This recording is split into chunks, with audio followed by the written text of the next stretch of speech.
It all started when I was a child. My mother told me that in those days I would dress up and I would stand in the mirror and testing different outfits. I even to the extent of sometimes I even wear her own outfit. I always loved to dress in some certain ways that was really unusual, and I would say most of all somehow the courage, because when I traveled to France I met a couple of people. Even while I was living in Nigeria, I've been asked on several occasions, and people ask me, are you a model? Which agency do you model with? And I was like, no, I'm not a model. So when I got to France, one day I went to a boutique.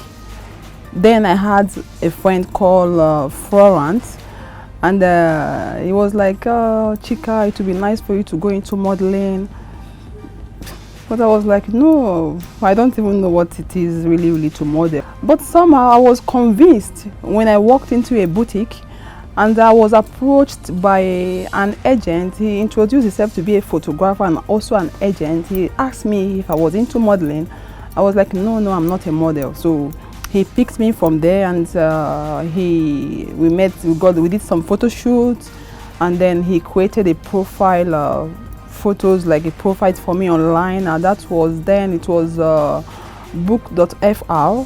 That is where you have all the models, and then bingo, and then I started, and he got me some couple of jobs.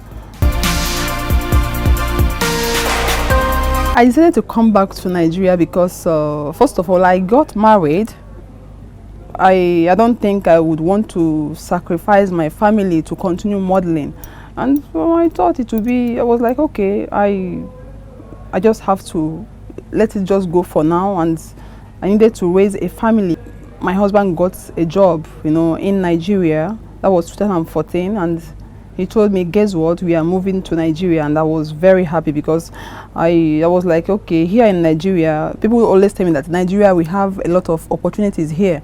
And when I got back, I was like, wow, this is really, it will be a very good opportunity for me to establish and to do other things. And like they say, once a model, there are some things you cannot take away from someone, especially when it's something that they do for passion, not just for the money. And for me, modeling, fashion is something I do for passion, like it's my hobby. And I started The Look. There's a show I have, it's called The Look. It's like a fashion police, yeah.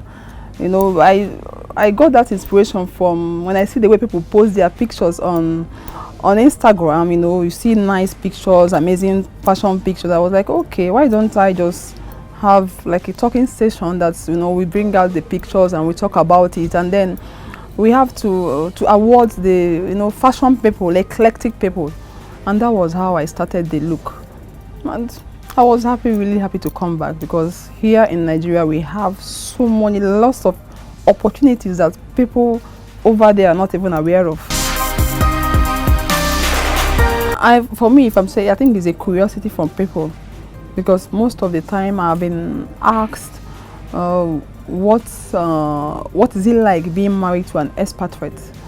And being that most of all I have an interesting lifestyle, that whenever I go out, people want to know me. They want to really get to know me. I have a lot of fans on my social media platform, and I have friends that sometimes when I hang out with them, I hear some kind of certain stories, and they are also married to expatriates.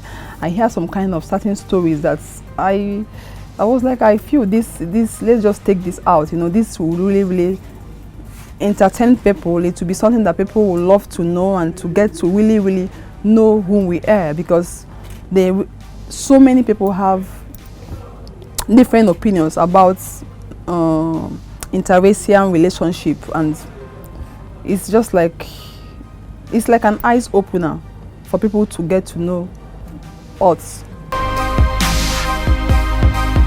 You have to expect it is just all about the drama. You have to expect the unspeakable and the unbelievable. Yeah, different personalities, different stories. I think this show is it is to entertain people. It will help to clear the air that people have about ladies married to expatriates. I have been asked on several occasions about this question, and sometimes it's not really easy to let people to really understand my personality. I love to be unique, can spend any amount of money and go through any kind of stress or inconveniences just to stand out from the crowd. This hairstyle is worth 40 million, yeah. Oh yes. This hairstyle is worth 40 million. I don't believe in trends here because trend is something that it comes and it goes. But when you have a style is something that remains and can even die with you. So it's something that is really attractive. Yeah, uniqueness is really attractive and can be also expensive.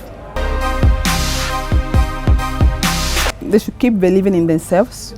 They shouldn't let anyone to intimidate them of impose some kind of certain lifestyle to them just because they want to make or please someone. They should just believe in themselves and then dare to stand out, dare to be unique. Don't just fit in and just stand out from the crowd, because it's beautiful to stand out from the crowd. And they should keep on following Style Blast Africa, keep on following the Expatriate Wives, watch out for the Expatriate Wives, and keep following Chika Lann.